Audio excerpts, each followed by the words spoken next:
Hello again, Power Ranger family, friends, and fans. It's Steve Andrino here on another Monster Monday, which means it's time for another episode of Baboo's Monster Review.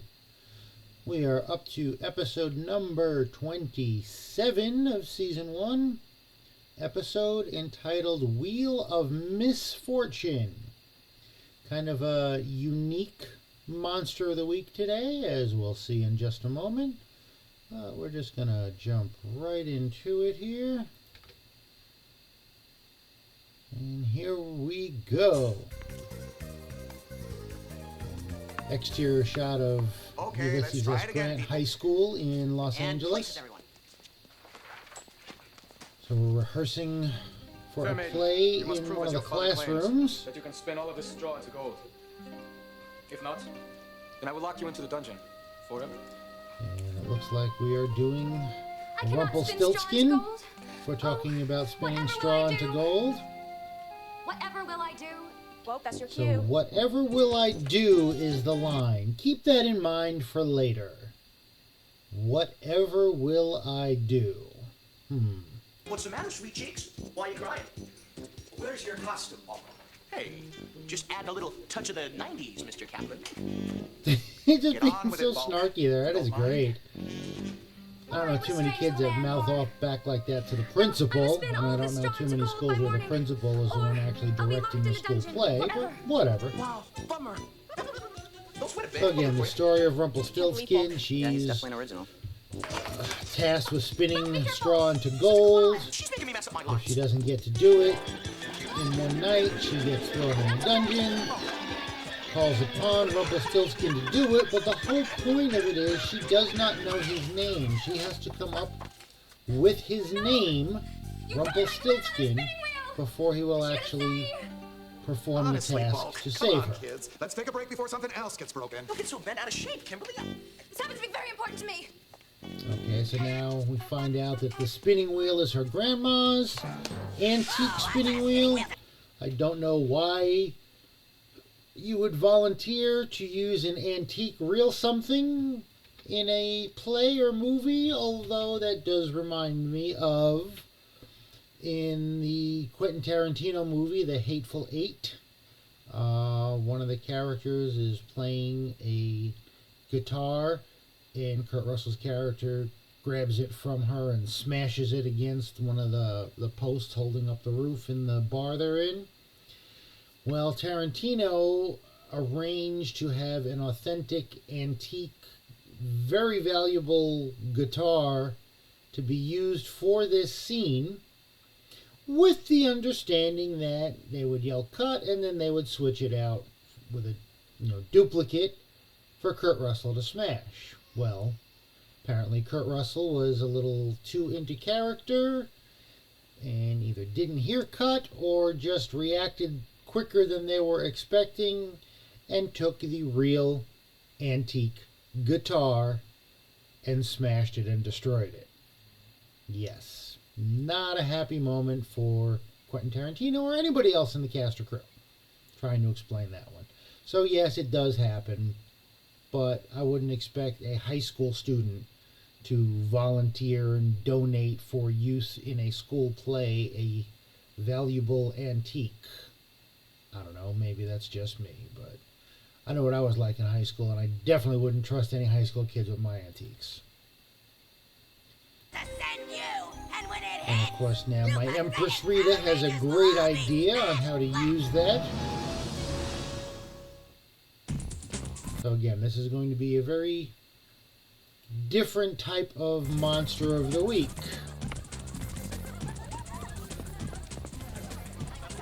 And we have, of course, a little aerobics class going on in the gym and juice bar. This is not like you. I just feel bad about my grandmother's antique spinning wheel. Why? What happened? No, it's stuck or something. It's Oh, Ernie, stuck not or only is this gonna something. ruin the play, It's but I'll broken. never be able to face my It's grandmother broken. again. And she's gonna get upset. What's wrong, Kim? She's worried about her grandmother's spinning wheel. It's just that it's always been very special to her. What am I gonna do if it's really broken? Don't be so bummed out. I bet you I can fix it. You really think you could? Sure. Let's go take a look at it. Oh, So thank you, apparently Tommy. Tommy's a master Ernie. carpenter. This is news to me. He just likes Kimberly and is going to promise to do anything to help her out, let's be honest. Alright. Back in the Bandora Palace. Steal her spinning wheel! At one Steal the time, spinning instead, wheel, their okay. own wheel shall become the wheel of And misfortune the and Wheel destroy of them. Misfortune. Again, it looks like it's American footage of Goldar. There it is. Get it? Goldar and the putties go down, grab the spinning wheel, and poof, they're gone.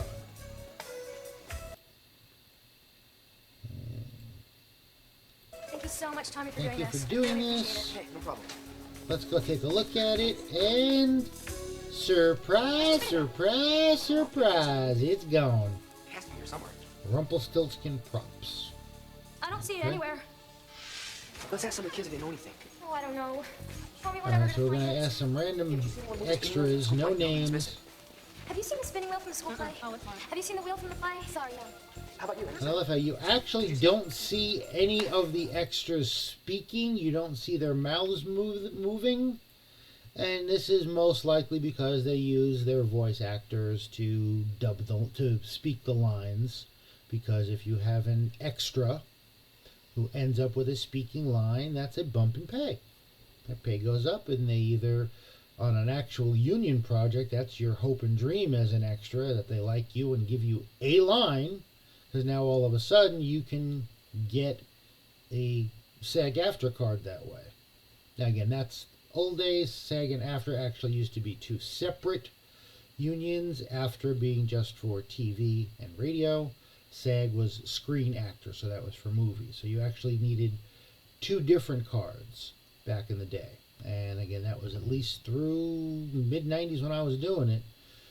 And if you have a SAG-AFTRA card, you're not allowed to work on non-union shows, with very rare exceptions. Because the whole point of it is there's set wages, there's set scales for everything. And that's why you'll find a lot of the Power Rangers actors from many seasons. It's never been a union show. A lot of them, once they go on to start doing union work, they are not able to come back and guest star or have a return appearance on different seasons of Power Rangers.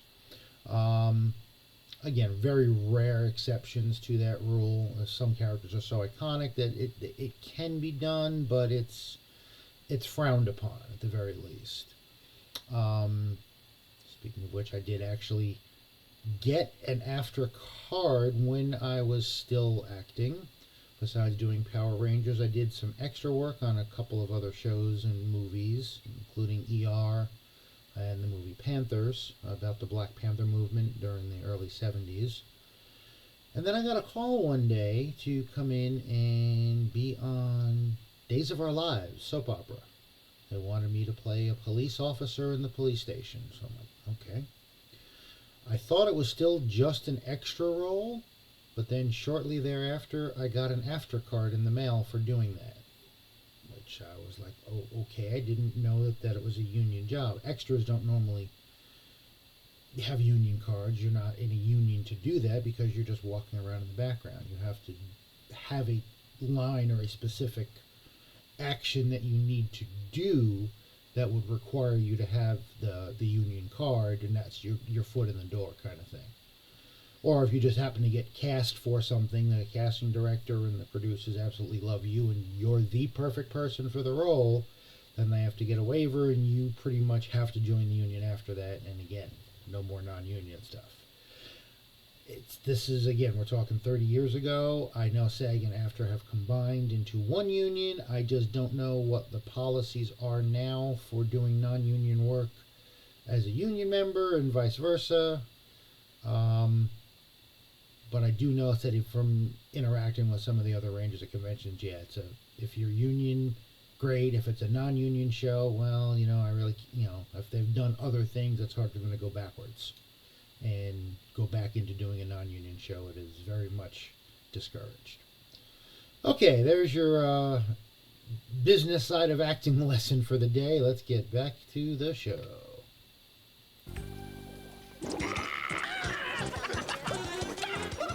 And Bulk and Skull acting like Oh, yeah. Bulk and I Skull. was broke, so Skull here decided to spin me some money so I could buy a suit. I mean, that was actually kind of funny. I'm not kidding around, Bulk. But I mean he's... it. Did you see it? No, I didn't see it. Get goody good. What would I want with a stupid spinning wheel anyway? He's got a point there. What would Bolt do with a spinning wheel?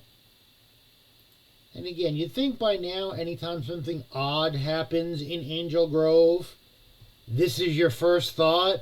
Why would the spinning wheel go missing? I bet Rita's got something to do with it.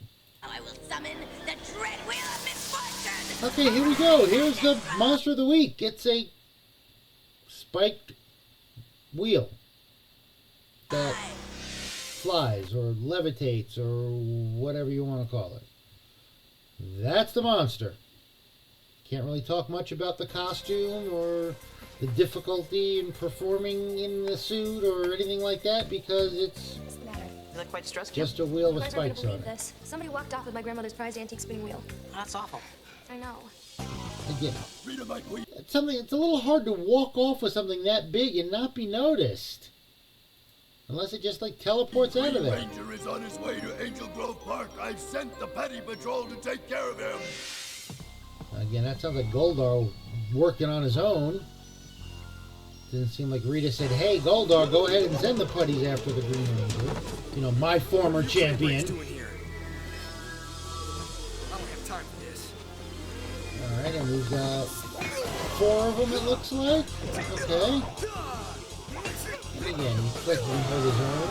Nice throw. I mean, that's a pretty good throw. You gotta throw enough to be able for him to spin in the air and land on his back on the mat. That's just out of camera shot there.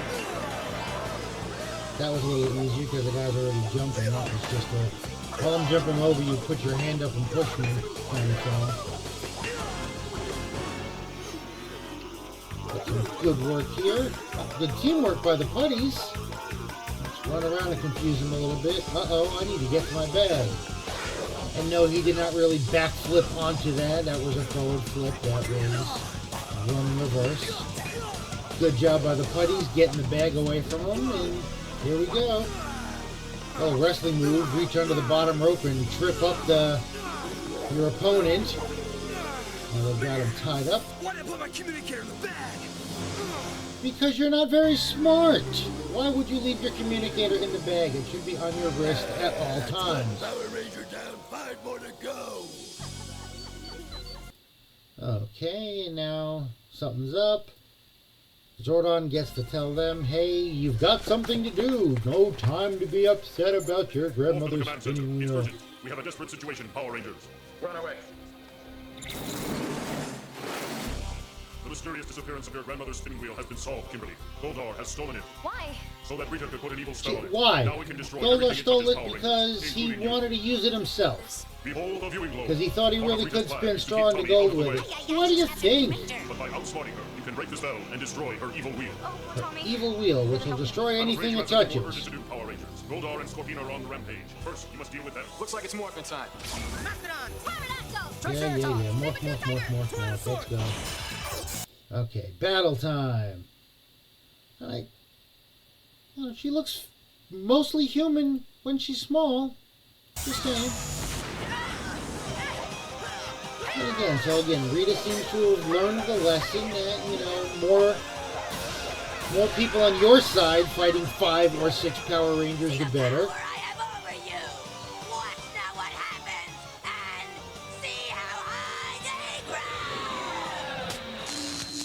And again, it's not like she's throwing it down from space. She's throwing it from 10 feet and max above the ground. But okay, whatever. Seem to travel a long way. And now we have a very non-human looking Scorpina. Again, I do love the costume. I mean, the face on it's pretty cool. We got all the claws, tail. But yeah, I mean that is pretty trippy looking. Obviously not an. Well, I don't know. Maybe that is an eye you can see out of. Of course, the face, just like on Goldar, that's all animatronic. It's not something you can move in there to move that mouth. Or somebody off camera working it remotely. Pretty much all of the main monsters and monsters of the week had anybody that could speak had animatronic. Squat, Finster, Goldar. Zed did not because you didn't see his mouth move. Baboo did not because you could see my mouth move. Scorpina, when she's in human form, obviously you can see her face, but morphed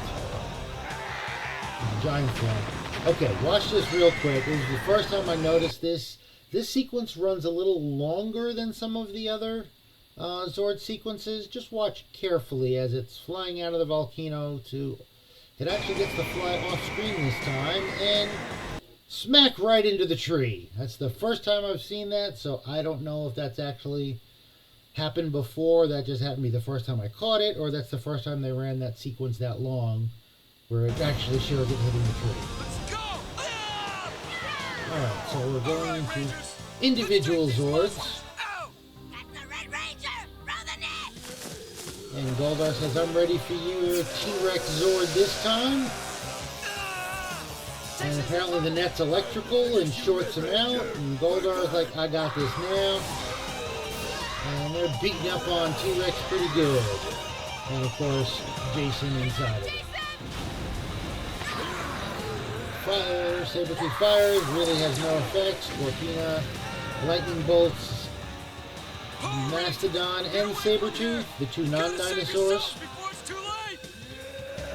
Jason being the hero. Oh, I'll sacrifice myself. You guys save yourselves. Get away. We're all going to get defeated. Alpha 5. Tommy knows what he has to do. Tommy knows what he has to do. Okay. They had him tied up on the ground. So now they untie his legs and just have his arms tied around a tree. Now, I get the concept. You had him tied up better when he was face down on the ground. His arms were tied to his body, so he really couldn't move him at all. And you had his legs tied. Why would you then untie his legs, sit him up, and tie him to a tree so he's got much more movement? Number one, not very smart putties. But number two, I get what he's... I don't know why they're so scared of that. Okay, I get the concept of rubbing a rope against something really fast and it's going to fray it and it's going to break it. If it's something sharp, which last time I checked, a fairly round tree with no bark on it, not too sharp. Very rough, like concrete, you can do that against too. If you rub a rope against like a curb real fast, it's going to fray it pretty quick because the concrete's rough and uneven. Again, tree with no bark on it, pretty smooth. So I don't know, that's got to be either the cheapest rope in existence or, again, it was in the script and we had to get Tommy loose somehow. All they had to do was run off with the bag. They had his communicator. He was done for. Please, help me. I'm starting to feel sick. Really sick. Okay, he's not in jail. This isn't, we need to call the guard over to the jail so we can hit him on the head and steal his keys. The putty shouldn't care if he's sick. You're tied up. You're done for. We don't need you. We're ignoring you. We're trying to figure out how a zipper works, I guess, is what the trouble is with the bag. I don't know. And again, there were 4 of them before. Now there's only 3. And then we have 2 of them on the ground. Now we're back to 4. But you clay brains are unbelievable. that one never, he only hit 1, and then we cut the 2 on the ground. Kind of weird. Okay, battle over. Get to my communicator. Zordon, what's going on? The other side of the park, but more power is needed. I have told Jason to bring all the Zords together to... And I don't know what happened with Zordon's voice here. Obviously, they had to re-record something, but I don't know why it sounds completely different. Form Ultra Zord. And again, I realize it's sped up because I'm more focusing on the monsters and the battles and how the Rangers cheat and all that stuff, but still sounds a little weird. Alright, so now we've got Dragon Zord, because, we know Dragon Zord is more powerful pretty much than Megazord, let alone the individual Zords. And Goldar and Scorpina are not as strong as the other monsters of the week, so yeah, they should be susceptible to the missiles, and we've got the net off of T-Rex Zord, and now we have Spinning Wheel. Oh, I'm sorry, not just with spikes, but spikes and fireworks. Now, I remember seeing Chinese wheels that you light if you tap them onto like a telephone pole or tree or something from close.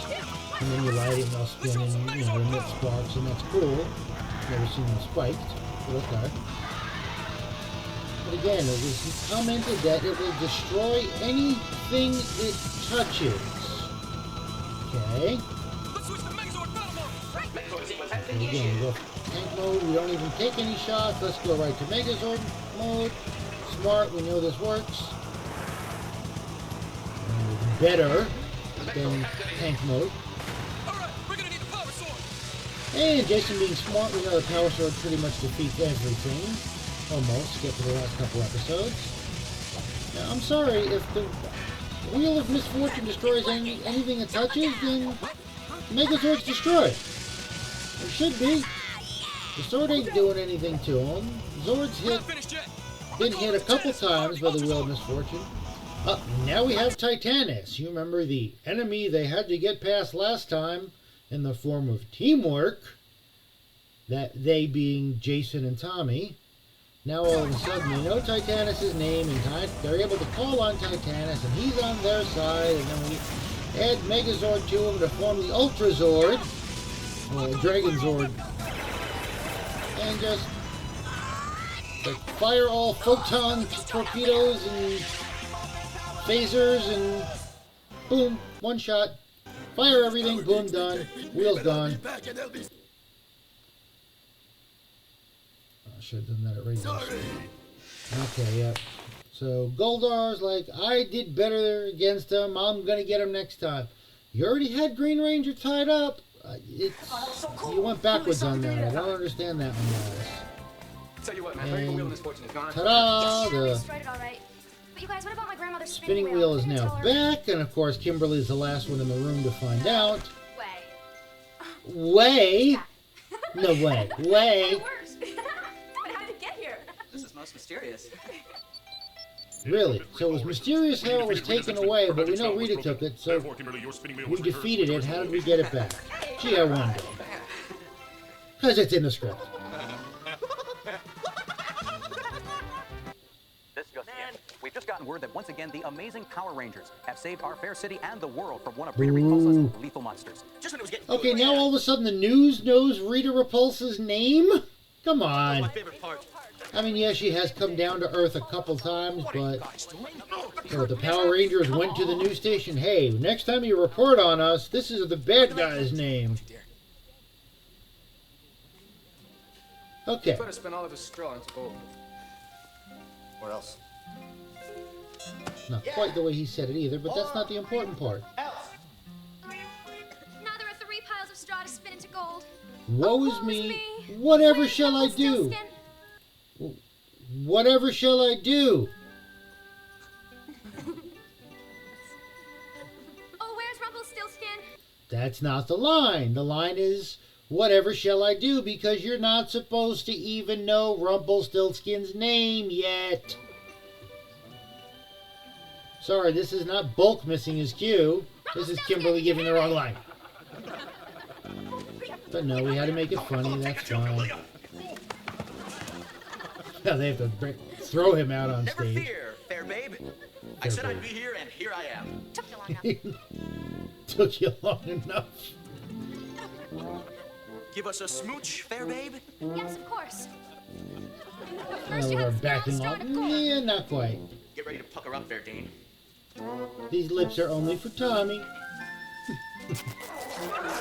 And for the 3rd time so far this season, we have, or 4th maybe now, we have Bulk in his underpants. Always has such colorful, interesting boxers on. And I'm not quite sure what this was. Her looking out at the audience, that was kind of strange too, but anyway. Alright, so there we have it. Wheel of Misfortune. Like I said, not much I can say about the monster other than no one had to play the monster. It was just on string, spinning around and shooting off sparks and destroying everything it touches except for the Zords and the Power Rangers. Okay. Not really a great effort, sorry.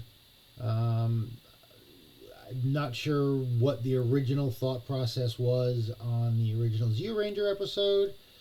I get they had to write something in and work with it, and it, strange looking wheel, okay, spinning wheel, Rumpelstiltskin play, got it. So it does make sense. I just wish they hadn't messed up the whole fact that she knew Rumpelstiltskin's name right off the bat. Again, kid show. Elementary school kids may have heard the name Rumpelstiltskin. They're not going to remember the whole story or the fact that she didn't know his name. So I get it. But there we have it. No headache for Rita this time. She's got a reprieve after the last couple of episodes. Again, this one was strange in the fact that they had to call on Titanus to form the Ultrazord, but then once they did, it was just pew, and it's gone. It hit the Megazord, but it didn't really knock him down or do anything, and it was more Goldar with the net that almost destroyed Red Ranger. That had nothing to do with the Wheel of Misfortune either, so I don't know. Kind of an odd one. Definitely not a strong effort, at least as compared to the last couple of weeks, so there we go. Guys, thanks again for tuning in. I appreciate it. Love all you guys. Love that you tune in and watch this show regularly. We are up to, as of the day of this recording, 97 subscribers. That means we need 3 more. There we go. 3, or if you're German, anybody that's seen Inglourious Bastards, 3 more. And we'll hit 100. As I said, at that point, I will take all of the listed subscribers. Important point here, and I didn't realize this until just recently. When I pull up the subscriber list, if you have not made your subscription public, I will not see your name.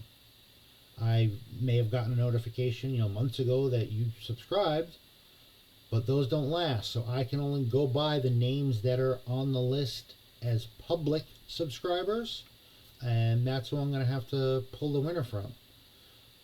Again, the prize, my intention is to, once I get that announced, it'll be a Facebook call, personal call from me to whoever wins. Keep in mind there are some people that are subscribers that are family members. Yeah, if one of them wins, I'm going to draw again. There are a couple of other friends that I am closer to that are members, which again, I appreciate you guys tuning in and watching, don't get me wrong, but for certain people that I have talked to on a somewhat regular basis, winning a 10-minute phone call with me isn't going to be a big deal. So again, in that case, I will draw another name, or randomly pick another name to see who wins. Looks like the way this is going, we might have to announce that winner on Fiend Friday. But until then, thank you guys. Again, hit the like button if you like what you're seeing. Hit the subscribe button if you're not, because we only need 3 more of you to get to that 100 mark. And as always, remember, monsters need love too.